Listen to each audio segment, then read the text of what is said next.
nanalo ng Family Feud ng Team Pinoy Pop ng 200,000 pesos. Family Feud, 5:40 p.m.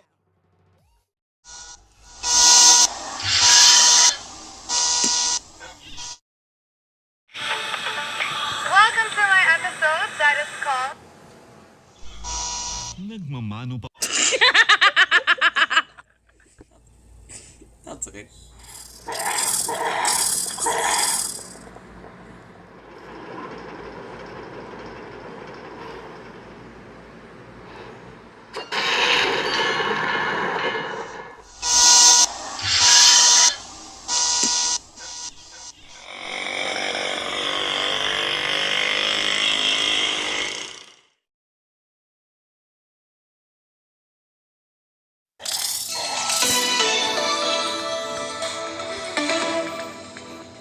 This is DW News, and these are our top stories. A raft of new US tariffs on more than 90 countries has come into effect. US companies importing foreign goods must now pay taxes of up to 50%. Trump says the measures will help the US rebalance its trade deficit and bring jobs back to the country. And some economists warn the costs could spark inflation.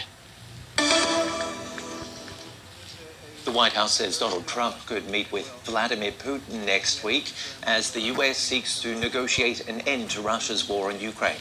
It follows a meeting by US envoy Steve Witkoff and the Russian president in Moscow. Trump also said Ukrainian President Volodymyr Zelensky could be brought into the talks with Putin. Hot, dry conditions are spurring wildfires in southern Europe.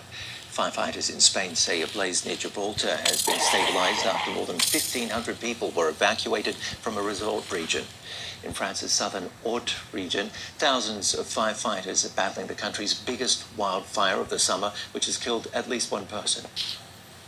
This is DW News. From Berlin, you'll find more on our website at dw.com. Brazil's president, who says he will not be humiliated by Trump. President Trump threatens 100% tariffs on semiconductor chips.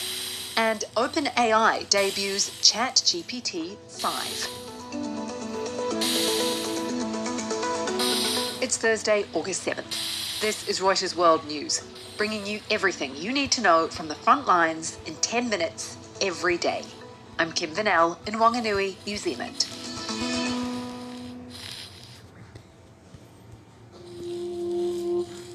US President Donald Trump's plans to reorder the global economy are now in full swing.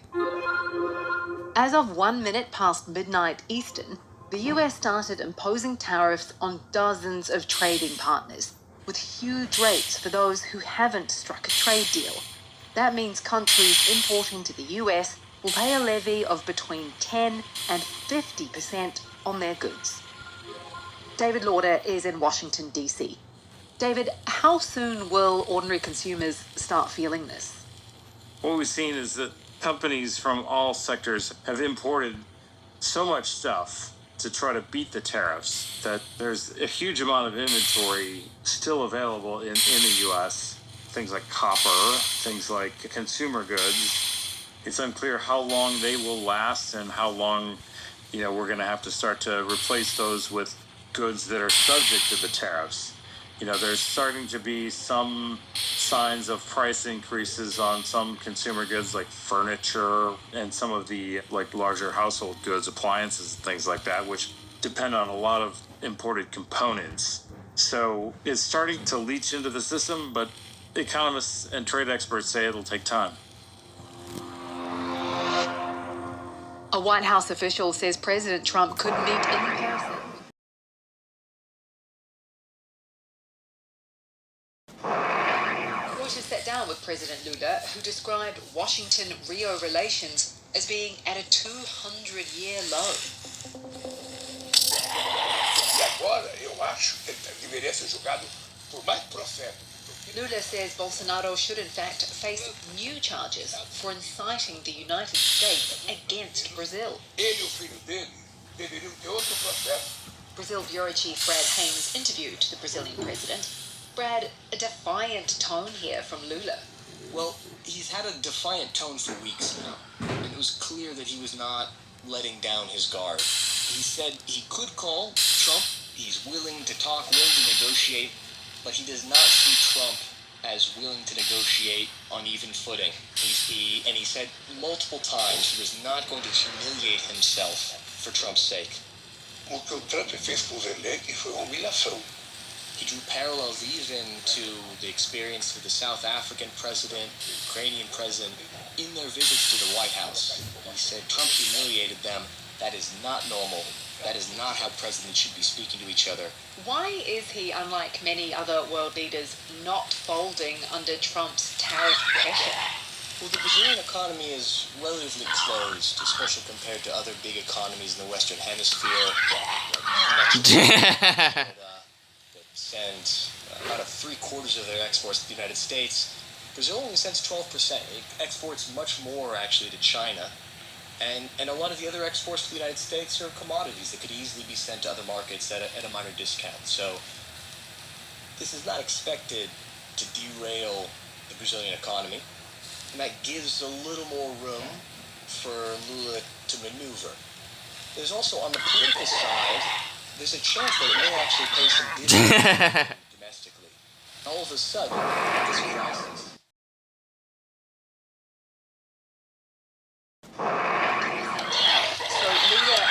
He says he's planning to call leaders from the BRICS group of developing nations, starting with India and China, to discuss the possibility of a joint response to US tariffs. India is also facing a 50% tariff from the US after Donald Trump doubled down on New Delhi, citing its continued purchase of Russian oil. And Trump says China should prepare for higher tariffs for the same reason. And in yet more bad news for those without a trade deal, President Trump now says semiconductor chip companies who don't manufacture in the US or don't have plans to do so in the future will face tariffs of 100%. It likely only impacts nations without an existing trade deal, which narrows it down to companies in parts of Asia and consumers buying electronics from there. Mi-Young Kim is in Singapore and Max Cherney is in San Francisco. Mi-Young, first off, who and what is going to be impacted by this? It seems big companies like TSMC and Samsung, they are all okay because they have multi-billion-dollar investment projects going on right now in the US, and that will be used to supply the likes of Apple, Tesla, Nvidia, and other big US tech clients. But chip makers in China and Southeast Asia look quite vulnerable, and they largely produce a lot of what the industry calls legacy chips. And they are quite heavily used in a lot of products like electric vehicles, refrigerators, televisions, or microwaves, or many other electronic home appliances. Max, why is this so important? Chips are essentially the modern oil for the economy. Modern oil. They're used in almost every device, and certainly every technological device that we make.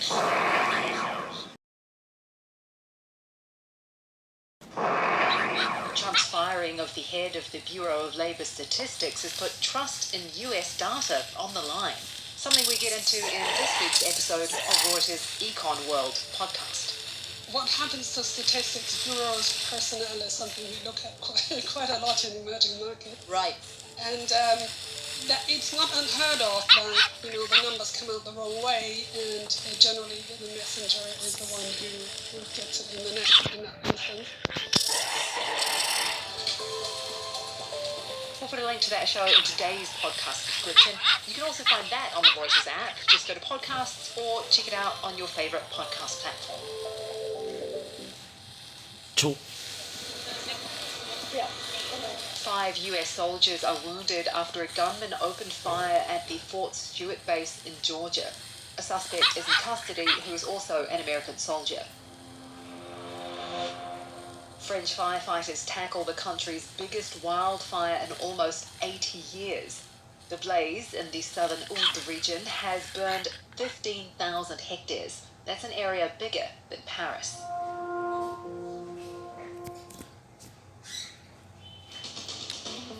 For today's recommended read, the US administration launches a lobbying campaign against the European Union's Digital Services Act, which Washington says stifles free speech and imposes costs on US tech companies. We've got a link to that exclusive story in the podcast description. For more on any of the stories from today, check out Reuters.com or the Reuters app. Don't forget to follow us on your favourite podcast player, and we'll be back tomorrow with our daily headline show.